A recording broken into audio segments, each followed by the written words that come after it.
வைக்க போகிறோம்ப்பா. குருமா வைக்கிறதுக்கு மஞ்சள் தேய்ச்சி கழுவி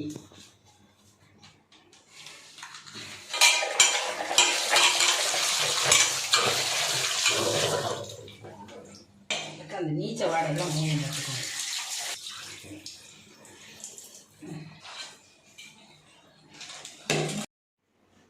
தேங்காய் எடுத்து எது எவ்வளோ செய்யணுங்கிறத நான் சொல்கிறேன்ப்பா.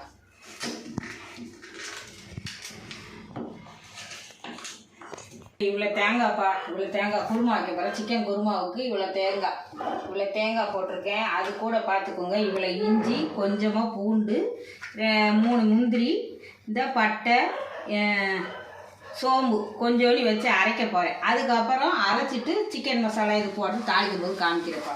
ஒரு வெங்காயம் கூட போட்டு அரைக்கிறதுக்கு ஒரு வெங்காயம் போடுவோம்ப்பா. ஒரு வெங்காயம், ஒரு தக்காளி. இதாப்பா குருமாவுக்கு இவ்வளோதான்ப்பா.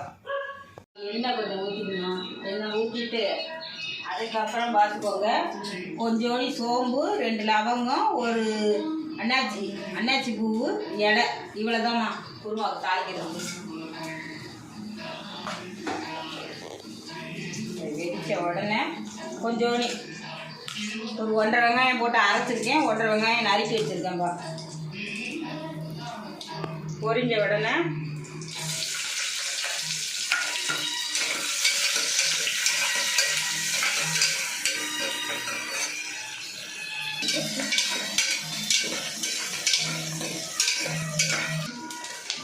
தக்காளி போட்டு பார்த்துக்கோங்க.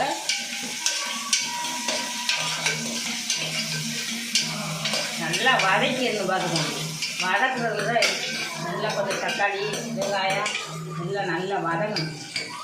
வதங்கிட்டு அதுக்கப்புறம் பார்த்துக்கோங்க சிக்கன்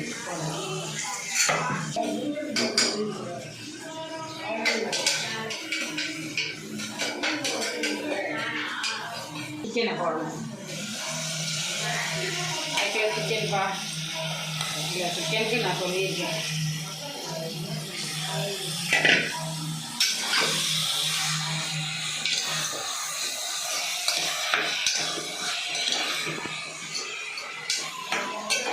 மஞ்சத்தூள் போட்டு நான் மிளகாத்தூள்லேயே மஞ்சத்தூள் போட்டு வச்சுருக்கேன். அதனால் அப்படியே சும்மாவே வதக்கிறோம். அரைச்சி வச்சுருக்கோம், பேஸ்ட் மாதிரி அரைச்சி வச்சுக்கோங்க பார்த்துக்கோங்கப்பா.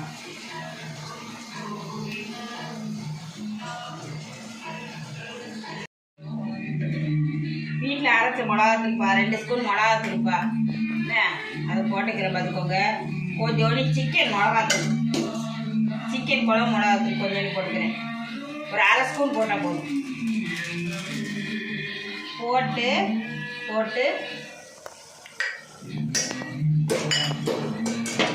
அப்படியே போட்டு கொஞ்சம் நேரம் அப்படியே வதக்கி அதுக்கப்புறம் தேங்காய் பூ ஊற்றணும்.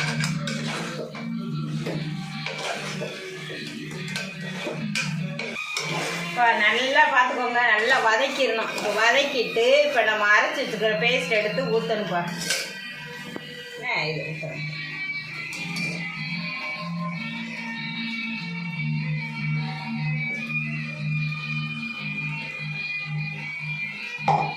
ஊற்றிட்டு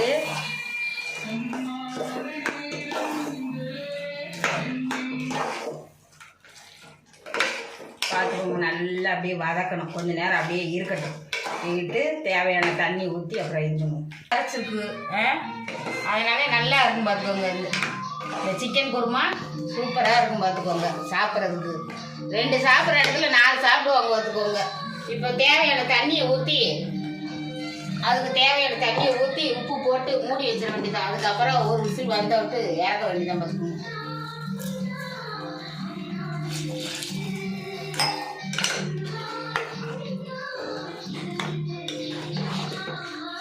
வச்சு இப்போ மூடி வச்சு ஒரு 3 சவுண்டு வச்சு இறக்கி வைப்போம்.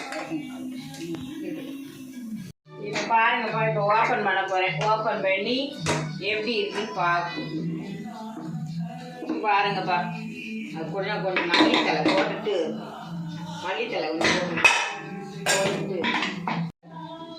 போட்டுட்டு அப்புறம் புரோட்டா சாப்பிடும்போது காமிக்கிறப்பா. புரோட்டா என் பையன் சுட்டது பாருக்கோங்க, எவ்வளோ சாப்பிட்டா இதுவாக இருக்குதுன்னு பாருங்க. அப்படியே சாப்பிட சாப்பிட இன்னும் சாப்பிட்டுட்டே இருக்கணும் போல இருக்கு. இங்க பாரு எப்படி இருக்கு பாரு. கடையில் கூட வாங்கிட்டு தான் சாப்பிட்டேன். அதுக்கும் அந்த சிக்கன் குருமாவுக்கும் பார்த்துக்கோங்க. இன்னைக்கு சிக்கன் குருமாவை அதுவும் வச்சு சாப்பிட சாப்பிட அவ்வளோ ஒரு டேஸ்ட்டாக.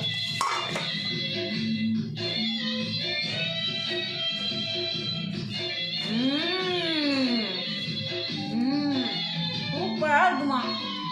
உங்களுக்கு ரெசிபி வேணும்னா